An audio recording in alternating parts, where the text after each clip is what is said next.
talagang lumaban ako ng pareha. Ano ang sisimulan natin? Kahit ano, basta normal na kwentuhan lang.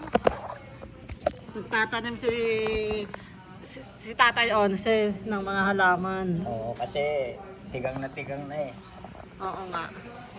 Ako, kaya ako tinawag na 11, 11 yung daliri ko. Kaya pagka merong nag-o-opa ng mga bata, 2 kamay. Ako 1 kamay lang. Opa.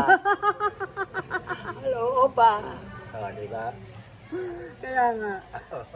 O sige, kwentuhan po tayo.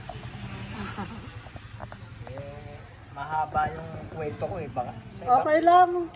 sa ibang araw na. Kasi mahabang istorya. Kaya nga.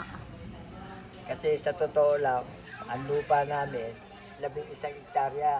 Ah, dito sa Quezon City. Oo, yan. Sa amin lahat. Panlabang isa to. Kaya lang binenta ng lolo mo. Ito ang huling binenta. 2,000. Talagang 2,000 lang? Yeah. 1962. Mabababa na. Talagang 2,000 piso lang? 1 hektarya. Yung pinagtayuan nitong El Pueblo condominium, na halagang 2 piso lang noong panahong 1962. Yeah. Wow, grabe, napakamura. Pero nung mabili nung El Pueblo to, 20 million. Ah, 2,000. Mataas na. Ngayon kami nakatira dito. Ang ginawa nung kaya pala kayo binigyan ng unit. Oo, kaya ako inahan dito pa rin. Ang sabi nung may-ari, eh dito ka rin sa akin magtatrabaho. Direkta ako sa kanya eh. Kaya yun. Basta sabi niya, kung ano yung dapat maganda, gawin mo. Kung ano yung trabaho mo, gawin mo. Kaya yun. Pagsisikap lang mga kasama. Sikap Kaya lang. no, nagtatanim siya ng mga damo, pinapaganda niya yung paligid.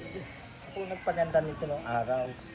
Ang ganda nga ng layout ng mga puno. Oo. Pinatay, hindi namin tinayo. Ito lang El Pueblo 1, yung El Pueblo 2 hindi. Hindi. Pero, El Pueblo 1. Ang El Pueblo to sa Santa Mesa. Oo nga. Yun, tuwing linggo lang ako nandun. Ah, linggo lang kayo O, nandun. tuwing linggo lang, nung umpisahan yun.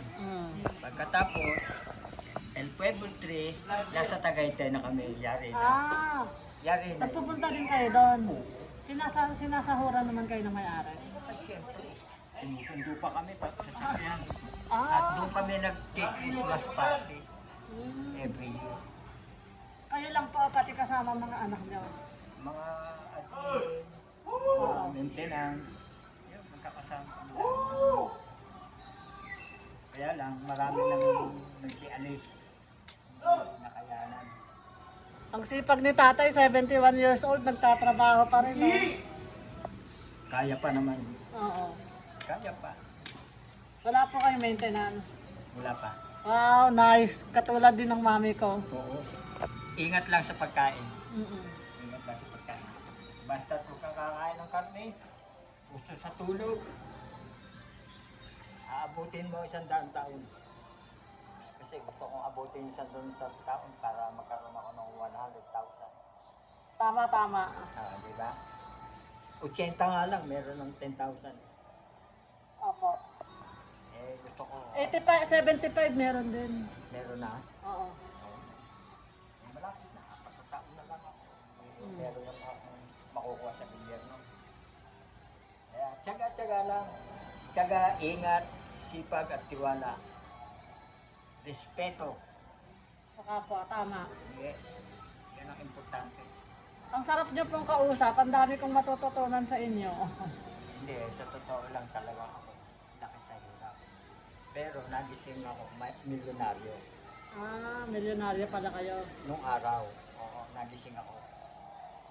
Pero milyonaryo, una kong trabaho nung ako'y magkaisip, saka. Kasi puro sakahan na namin, 11 hektarya, sakahan na. Kaya laki ako sa hirap. Pagdating ng alas 6, tulog na. Bawal lang gala-gala. Kasi malayo kami sa kuryente nung araw.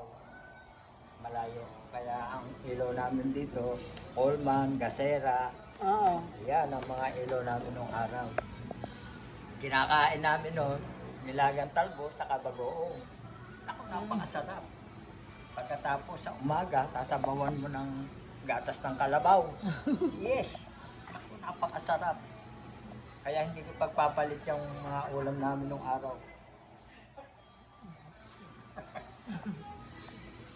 Totoo yun. Aba. Yan ang katunayan. Hanggang ngayon, buhay pa ako.